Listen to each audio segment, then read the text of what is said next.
All right, everybody. Hello and welcome to Foam Rolling 101 version 2.0. Today I'm going to go over my most basic foam rolling routine. This is a routine I teach every single one of my clients to do before a workout. All right. I always recommend, if you have the time, before and after a workout, you're going to get the most benefit out of it that way. All right, so let's talk about foam rollers real quick. Many different kinds out there in the market. If you go ahead on Amazon and type in foam roller, you're going to get about 250 options. Which option is the best? Well, they all have good benefits. Always read the reviews. This guy right here, this is probably your most basic foam roller. This is the one you'll find at most gyms. It's probably the first one that's going to pop up on your Amazon search. It's good, it's dense, it's over 36 inches. Same with this one. This one's a little softer. All right, so if you're just starting out, you might want to go with a softer version. These two right here, much more dense and smaller in size. This is a Trigger Point, one of the best brands on the market in terms of foam rolling.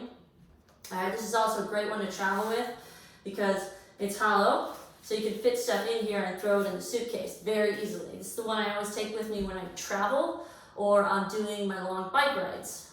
This one right here, super intense, very dense, has all these various ridges, especially this guy right in the center here. That's where your spine goes if you're rolling your back out. This is called the Intelli Roll. Very great. I use this one a lot. Plus it's great for the glutes, this center part that comes up a little, digs in a little deeper into that glute area. All right, so that's a quick lesson on what foam rollers to buy. Again, read the reviews. They do have newer foam rollers with motors inside that vibrate. Those are all very good. I recently purchased one of those for a friend. They range anywhere from $70 to $200. I bought a $70 one, and I thought it was just as good as any $200 one I saw. So again, read the reviews. If you have any questions, you know where to come. I'm going to set these guys aside, and I'm going to use the most basic foam roller I have. We're doing 45 seconds on every major muscle group. Again, this is a routine I recommend to all my clients before a workout. Also good for after a workout. I like to start with the calves. All right, and work my way up. So with the calves, I put one leg over the other and I just shift my weight side to side. And I slowly start to move up the calf. So I'm pushing my body weight forward to get a different part of that calf muscle. All right, I'm slowly working my way to the top of the calf. I'm right about the middle of the calf right now. Again, 45 seconds on each major muscle group. If you need a timer, just go to my app, type in foam rolling. You'll see this routine there, the times each roll for you. All right, it gets a little more comfortable as we get towards the top here. 3, 2, and 1. Excellent. All right, we're moving on to the left leg now. So I'm going to start at the bottom, work my way up. All right, one foot over the other. You guys always, you want to go deeper into the calf muscle. You can lift your body weight, but just remember you're putting excess pressure on your shoulders when you do that. All right, so just keep working side to side, and that should definitely break up the fascia in the muscle.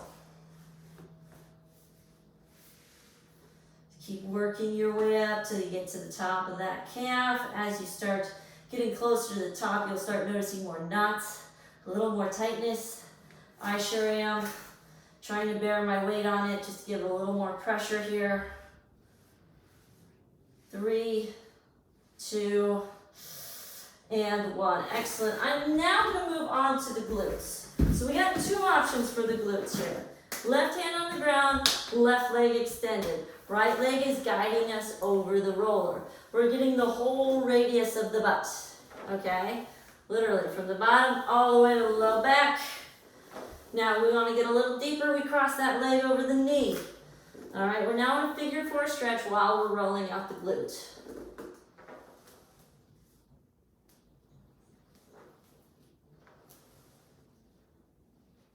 All right, 15 more seconds here. You might want to spend a little time over the piriformis, which you're going to feel right in the center, towards the side of that glute. It's pretty painful. 3, 2, and 1. Excellent. Then we're going to switch sides. So now I have my right leg extended, right arm on the ground, up and down over the glute with the leg remaining straight. Okay, if you're able and wanting a deeper release here, you cross this leg. So now you're in a figure 4 stretch, and we're still working the same part of the glute, all the way to the bottom to low back. All right, get the whole radius. All right, remember, once you find that piriformis, hang out there for a second. It's that painful lump you feel. That's usually your piriformis. Very sensitive area, very important, gets very tight when we sit for too long. 3, 2, 1, excellent. All right, I'm gonna move on to the hips now. So now I'm gonna roll this guy right under my left hip, left arm on the ground. Right leg is either here or here, whatever's most comfortable for you.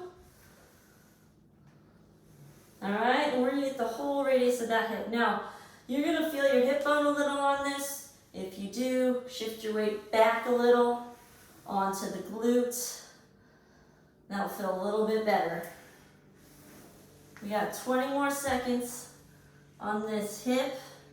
Option, guys, if you want to go deeper down into this leg, you're going to hit the IT band. It's an important place to roll out, but also a very painful one. So I don't include it in the 101 class, all right? That's more advanced. All right, now we're going to switch sides. I'll roll it under the other hip. Excellent. I got my clock going, so I'm paying attention to time. 45 seconds on each side. Once you guys get used to the routine, you don't have to time yourself. Just go by feel.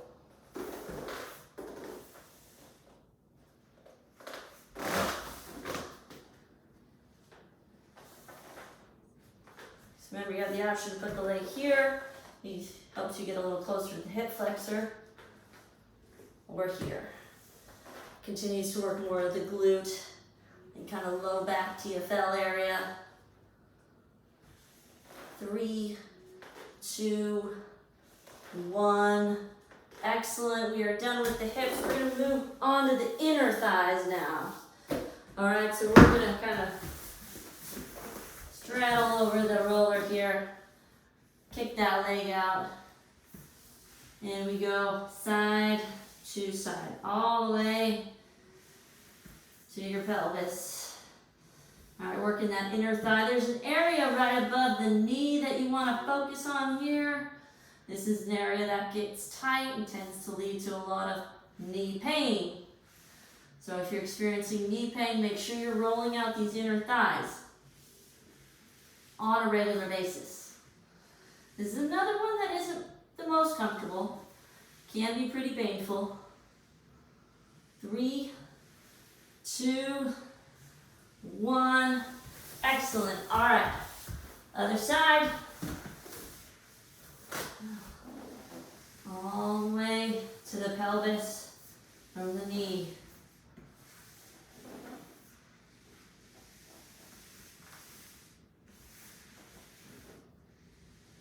Thirty more seconds.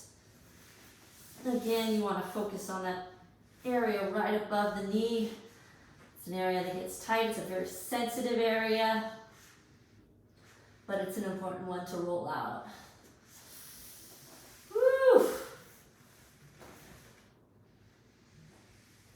10 more seconds. 3, 2, and 1. Excellent. All right, we're going to move on to the quads now. We're going to get both at the same time. If you have a smaller roller, it's a little more difficult, but with these long ones, it's perfect. All right, we go all the way to the top of the knee once again, and then all the way back to the hip. We're army crawling over the roller. Get the whole area here, okay? Now, when you hit about the middle part of the quad, you're going to notice some tightness, especially if you're rolling before a workout, all right? Just like with the calves, you want to shift your weight side to side, really help break up that fascia. All right, shift your weight around in the legs as you do this. The quads are a big area to get.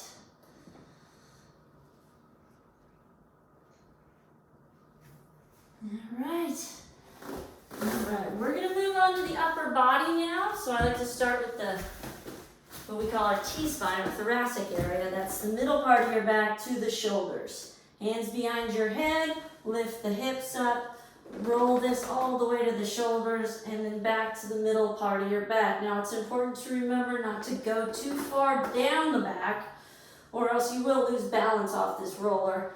Plus it's just not good for the spine to go too low.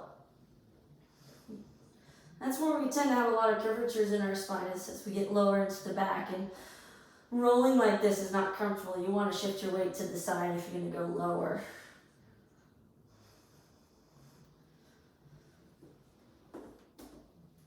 All right, we are almost done. 3, 2, 1, excellent. We're gonna shift our weight to the side now and really dig into our lats, okay?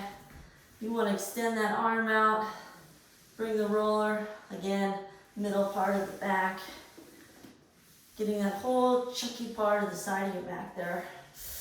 This one also very painful. Notice where my leg position is. I have one leg kind of guiding me up and down over the roller.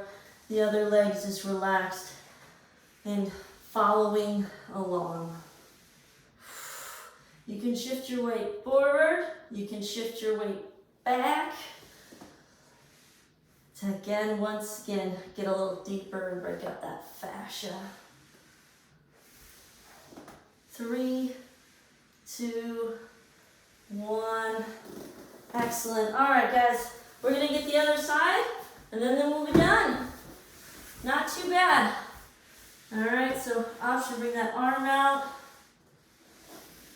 And this is just about as deep as you want to go right here. If it's too much, you can always shift your weight, move your arm. That helps take a little pressure off. But again, if your purpose is to really break up that fascia in the lats, you want to extend that arm back. Again, you come forward, you can come back. That's going to help break up more of those muscle fibers and the fascia that surrounds it. 3, 2, and 1. We are done. That was it, foam rolling 101. This is a great routine to practice before and after a workout if you can. Otherwise, doing it before a workout does improve the workout, all right? Have a wonderful rest of your day, guys. Catch you later.